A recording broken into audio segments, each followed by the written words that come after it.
New England Take. I'm your host, AJ Kierstead. NewEnglandTake.com to get more from the show. That is a Substack and a great way to get every episode in your inbox and feel like throwing me a couple bucks. That's a great way to do it too.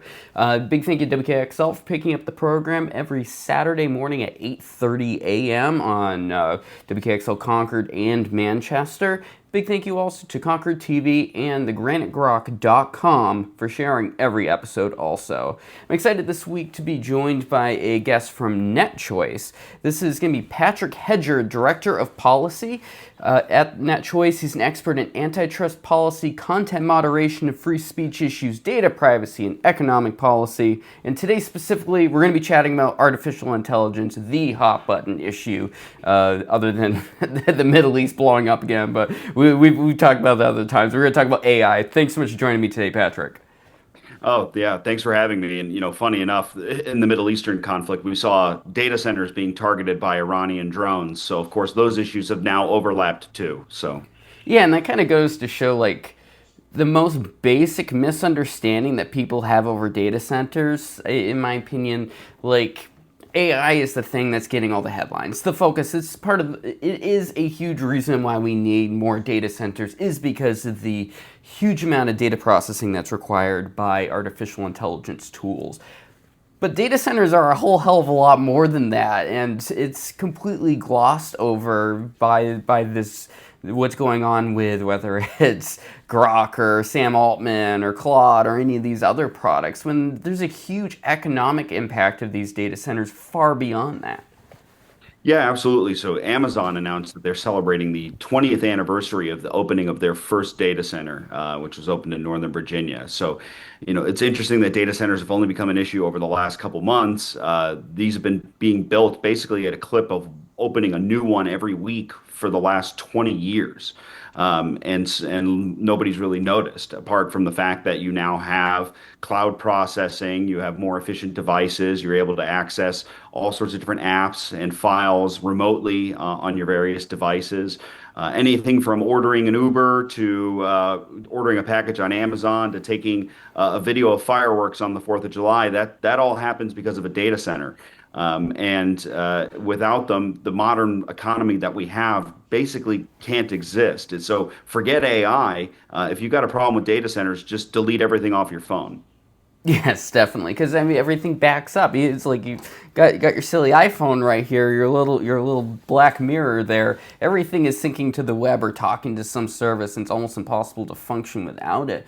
Talk about the whole world of social media that, hey, guess what? This show exists on. If you're checking this out on anything, it's online. It's a social media outlet of some form, whether it's a platform or a that curates a little more, or whether it's just Facebook or X or something like that that just lets everyone do it.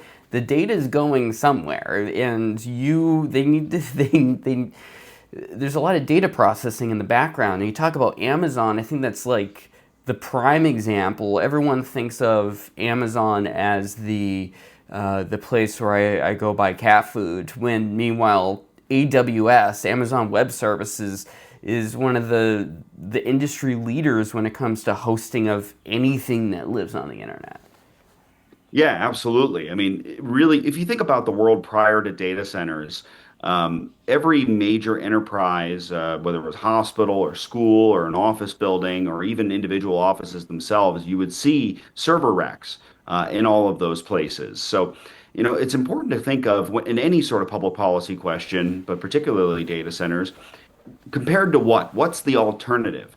And the alternative is a world where you have smaller micro data centers that we basically used to have that are a lot less efficient, using more energy potentially, and a lot more expensive to the average business out there, particularly small business.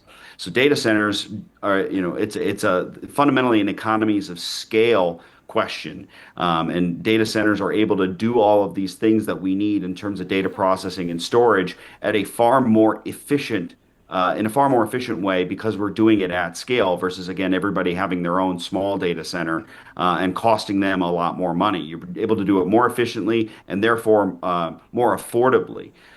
So I don't think anybody wants to go to a world without data processing and storage and basic computation. And now we're able to do it in a way that small businesses have a much easier time accessing those services relative to their bigger rivals because of data centers.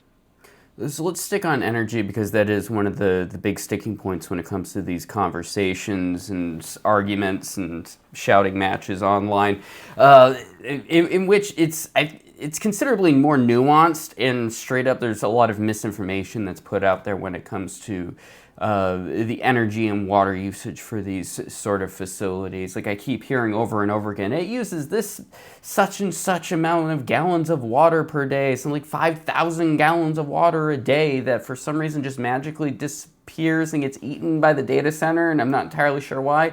And that equation they always use also includes the research that goes into like, I'm trying to figure out the best way to describe it, but it's constantly brought up when they're training AI models, it uses considerably more resources than the just day-to-day usage of your average Joe going into Grok and saying, when was the French Revolution? Blah de blah. I forgot the year.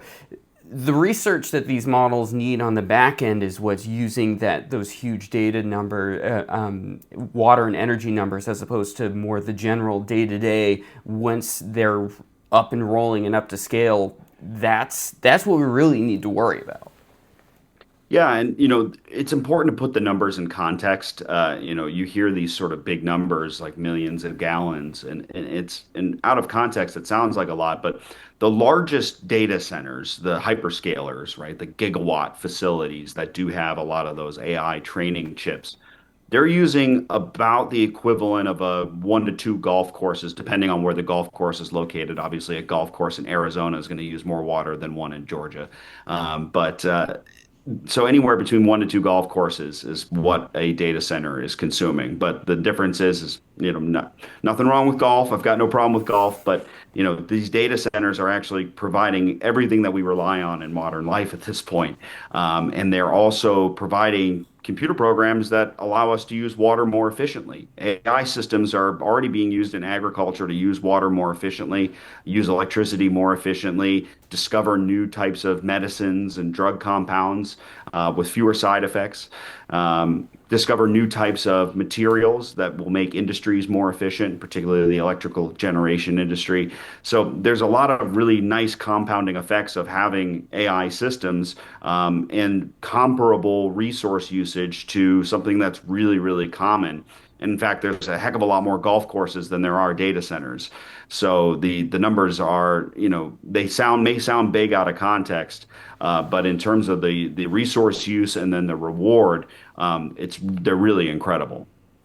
What about the energy use itself? Because that's obviously been a huge point of contention. When these come online, usually in less densely populated areas for obvious reasons, it takes up a lot of space and they have a huge footprint that's required for them to just be there because of everything that's needed to make them happen. How much of a problem, in your opinion, is the energy usage that's going on with there? I get the feeling it's somewhere in the middle between what both sides of the argument are putting out there. Because obviously, if you have a huge data center come in, it's going to have an impact on the grid that's going to cause more energy generation to be required. So it does have an impact, but is it as much of a problem as a lot of people are saying, in your opinion? So what's interesting about this entire debate is like forget data centers and AI for a second. We want to build more housing in this country. We want to bring reshore manufacturing. Both of those are significantly more energy intensive than data centers are or ever will be. What data centers are kind of forcing us to have a conversation about is why are we not putting enough electrons on the grid and why is the grid not as efficient as it should be? But what's also exciting about data centers is that unlike a lot of other industries, these companies that are building these data centers are actually able to contribute to upgrading the grid, making the kinds of investments that are necessary to, improve everything from the lines and the substations to power plants themselves, and oftentimes bring their own power onto the grid. And the companies are sort of beating down the doors of the regulators in order to be able to put their own power and use their own on-site power and making enormous investments in restarting nuclear plants that are on the grid and also putting small modular reactors behind the meter, so on-site at a data center. So that's kind of really what's really exciting about this is unlike when you build a bunch of new housing, there's not a huge contribution to upgrading the grid infrastructure necessary for that. The hyperscale companies that are building the hyperscalers are making those investments and have the capital to do so. And I think that's something we should embrace.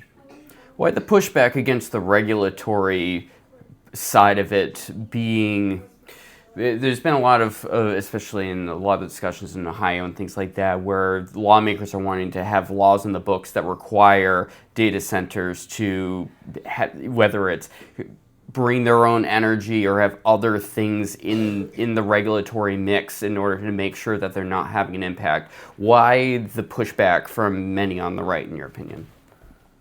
Yeah, I think data centers have just kind of become an easy scapegoat for a lot of other bad policies that we've seen over the last several years. I mean, most states have what we call renewable portfolio standards, and these are basically legislative mandates that talk about where you're going to get the electrons on the grid, right? The electricity itself. And when you have that type of political micromanagement of a complex system, the costs are going to go up. North Carolina, for example, their portfolio standard has a specific amount of power that you have to put on the grid from burning chicken and pig feces. Like that kind of thing is really going to add a lot of costs and complexity.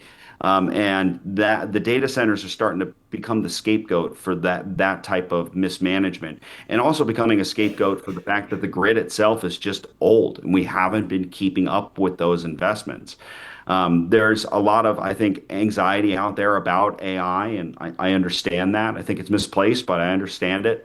And people are associating the AI and the data centers as if that's the only thing data centers do, which again, we've covered that it's far from that. So, it's sort of like you ever see a movie where somebody's about to go to prison and they ask what the advice is for your first day in prison, which is to find the biggest guy and beat the snot out of him. There's a bit of that going on with the tech sector. The tech companies are some of the biggest companies in the world, and they're building these big things. And it's an easy, intangible thing for kind of people to latch onto and beat up on. And they're kind of an easy target because of the huge investment that we're seeing right now. Like, I've seen tremendous numbers when it comes to how much of our economy right now is wrapped up in the development of AI. And a lot of people are concerned that it's turning into a bubble, that are we actually going to be able to beat China? I hate that argument because I would sincerely hope you have enough pride in your country and hope that your own country is going to succeed where you would want to make sure we're going to beat China. But a lot of people, for some reason, are in love with DeepSeek, which scares me from a from a patriotic perspective. What like how much of this is just fear mongering? Yeah, I'd say I think I don't want to discount the legitimate concerns people have, and in a lot of parts of the country, power prices are quite high. I find it interesting that Maine was the first state to get very close to having a data center moratorium when there really aren't any sort of data centers to speak of in Maine. There's a couple, but I think the combined compute power of all the data centers in Maine would be about the equivalent of a single rack of servers at a hyperscaler here in Northern Virginia. And I live in Northern Virginia. I live very close to Data Center Alley, where the bulk, if not the majority, of data centers in the United States currently are. My power prices are a fraction of that of what my folks actually live in southern Maine, and it's my power prices are an absolute fraction of what they're paying. So, if data centers were truly the culprit behind rising electricity prices, it would be most reflected here in Northern Virginia. And I've got to tell you, as a ratepayer here for over a decade, haven't really noticed anything catastrophic. I mean, certainly things go up with inflation, but you find in states that have a lot of data centers, whether it's Ohio, Virginia, Texas, power prices in these areas have not risen as fast as other areas of the country without these major data centers. And in fact, here in Virginia, I can tell you that electricity prices have increased at a rate below inflation. So again, it's not the data center. Something else is going on. People want to blame them. So I don't want to discount that people's pocketbooks are hurting. but again, there's something else going on, a combination of factors, and it's easy to blame the big building being built by the big company. And from an economic perspective, if Maine was in a, let's just say if they were a little less blue, would probably be jumping all over it because of their flailing economy that they have up there. They have huge infrastructure issues. To have somebody come in and go to a place, which, newsflash for any of you who have never been in Maine, there's a lot of inland water. There's rivers, lakes, and streams literally all over the place. I grew up in central Maine. You can't escape water when you're in Maine. It's everywhere. If they're able to build there, they're going to have access to that natural resource that's required. And they would also be required to build out the energy and data infrastructure accordingly. They should be incentivizing it, in my opinion. Yeah, it's so funny that all of these various complaints that you hear about data centers, whether it's electricity consumption, water consumption, land use, what they look like, noise pollution, light pollution, all of these things that there's a lot that's getting thrown against the wall about data centers. Every single one of those things that I named are already regulated at the state, local, and federal level. Data centers can't just come in and run their generators 24/7 and not care about the type of pollution that it creates. That's regulated at the state and federal level. Water consumption is regulated at the local, state, and sometimes at the industrial level at the federal level. Local noise ordinances, local land use regulation. So all of these facilities go through a rigorous regulatory process to exist, and it's also not doesn't make any business sense to build something that has to work 24/7 in a place that doesn't have reliable electricity and doesn't have reliable access to water if it needs it. A lot of data centers don't even need water anymore. You can use dry cooling. You can just use more electricity, have a larger HVAC unit. And a lot of the water use in cases where it is being used, it's being used in a closed loop. So it's a one-time draw on the system. And comparing again a hyperscaler, if there is evaporative cooling, comparing a hyperscaler to a golf course, a lot more of that water is returned into the system versus what evaporates out on the fairway. So again, all of this is regulated, and I would encourage folks, come down to Northern Virginia sometime. Take the Dulles Toll Road from just outside D.C. out past Dulles Airport, where all these data centers are. You'll see thriving communities. I mean, these are some of the richest parts of the world. Loudoun County, where a lot of these data centers are, is the richest county in the United States. There's a lot of high-end jobs and communities there. Yeah, I mean, more. Can you talk a little more about that? Like, what does it look like? So we see a lot of the numbers are inflated by a lot of the tech companies. So we're going to create this many jobs when a lot of the jobs are related to the building, because the building of these places are huge. Like it takes a lot of manpower and input from manufacturing and things like that in order to build these up and create them. But once it's up and running, what's it look like from an economic perspective? What sort of positive or neutral impact do they have on the local economy? Yeah, so I mean, as far as the construction jobs, those are certainly temporary for each data center, but when an area embraces data centers, more and more begin to co-locate there because there's a good broadband connection, there's good electrical infrastructure, and there's an educated workforce or a trained workforce that knows how to build these things and operate them. And so, yeah, you may have one data center that's a temporary job, but there tends to be more and more that come to that area. And you can talk to a lot of the skilled tradesmen in Northern Virginia that have been employed building data centers, again, for the better part of the last 20 years. I mean, that's a bulk of somebody's career. And then on the permanent job side, certainly fewer jobs per square foot than a major factory or something like that, but that doesn't mean there are zero jobs at a data center. There's probably, on the order of about maybe 100, a little bit more than that per hyperscaler. But the other knock-on effect is that you signal to the rest of the economy that this is an area, again, that has an educated and skilled workforce. It's got good infrastructure. And again, if you take that drive out the Dulles Toll Road along Data Center Alley here in Northern Virginia, you see the high-end communities, you see the data centers, but you also see a lot of office buildings with Fortune 50 companies' names on the side. And because there is a positive effect to being associated located near a data center, reduce latency issues and again stronger connection to the fiber backbone. So there you have to think of sort of the secondary job creation that occurs from all of that investment in a community. And speaking of that investment in Loudoun County, where most of these data centers are here in Northern Virginia, they estimate that Loudoun County's property taxes on average would be about $4,000 per household higher if it were not for the data centers that are paying enormous property taxes. Yeah, I think that's something to definitely specifically put a marker on is everything is getting more expensive right now. We're in the middle of a very post-COVID. We're still dealing with a very chaotic economic situation in this country. So you need to be very careful what numbers you're seeing when it comes. It's going to raise at this much or that much. We don't have data centers here in New Hampshire to that scale, and we're seeing everything go up and up and up. It is unrelated. It comes down to a lot of other factors than just the data center going in, and that's an issue that as an individual it's really complex sometimes to dive into, but you need to be careful with what propaganda you're taking in from certain organizations.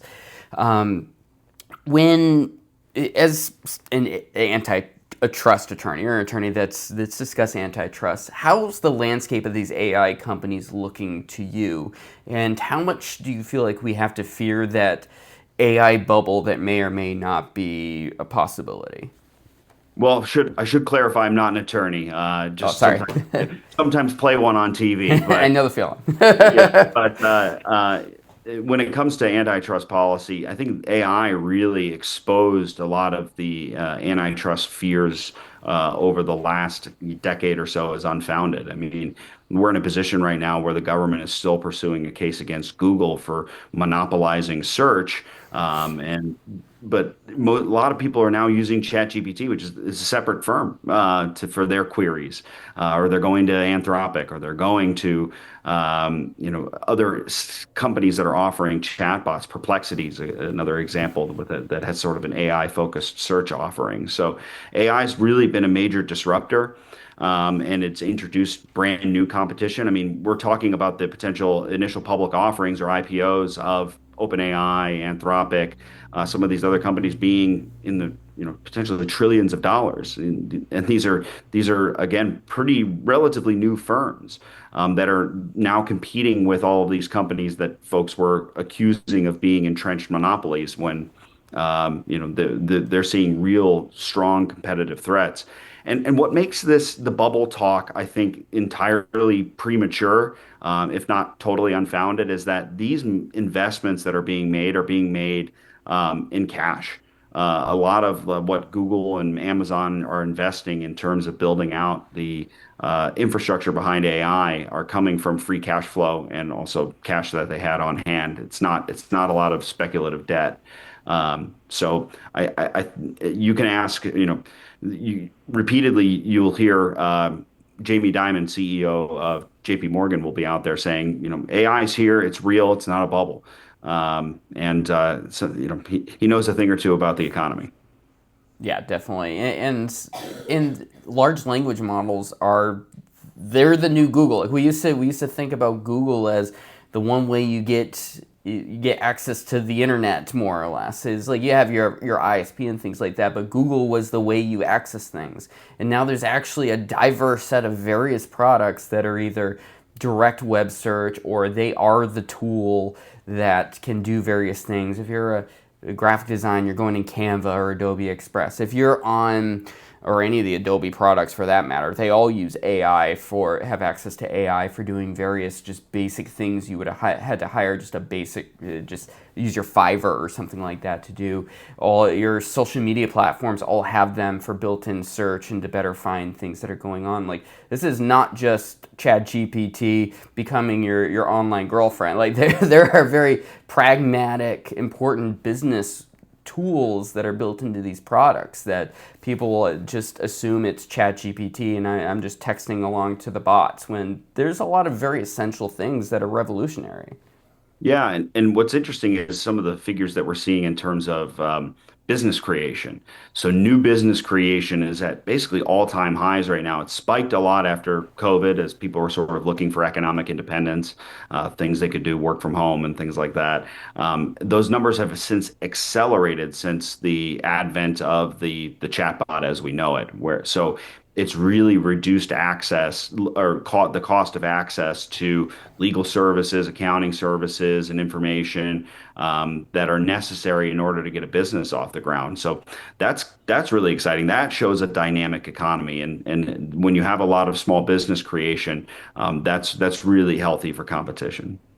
Let's talk about the China of it all. Like, how much impact is like the deep seek going to have on the landscape of these products, and do they honestly have a chance, in your opinion, of being able to surpass like your open AIs and things like that, which we keep getting fear mongering from many, especially on the left around? Yeah, I'm concerned. I mean, the Chinese are not years behind; they're months behind, if not weeks.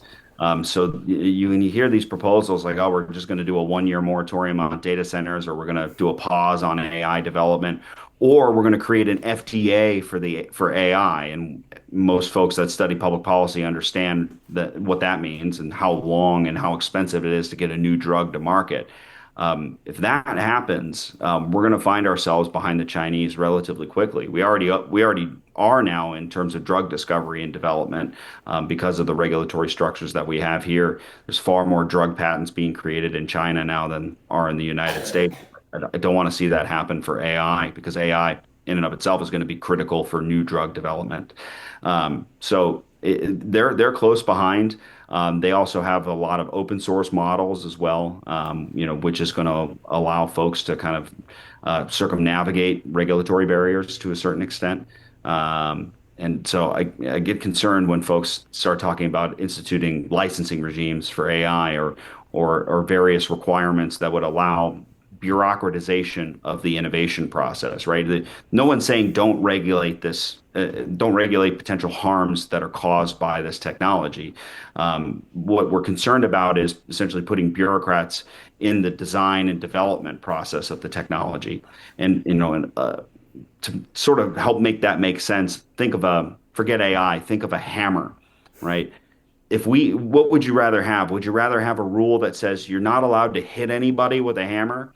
Or would you rather put a bureaucrat in the hammer design process, and that bureaucrat's job is to say, design a hammer that can hammer nails but can't be used as a weapon?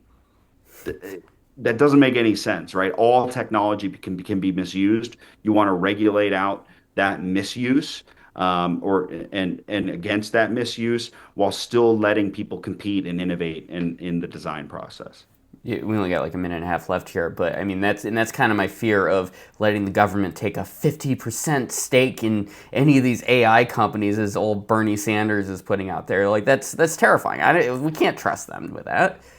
And what's really scary about that is these companies need to be able to fail. And if Yeah. the government has a 50% stake in them, that means that you essentially get into a too big to fail situation, where the best types of decisions and innovation aren't being made, because there is that sort of government safety net there. These companies need to fear each other. They need to be able to compete against one another, not rest assured that the government has their back. 100%. I don't. The last thing we want is that, and we said. I just think back to 2008. Do we want 2008 to happen again with a bunch of AI companies? Seems like a bad idea to me. Patrick Hedger of NetChoice, director of public policy over there. Thanks so much for taking time to talk to me about this today.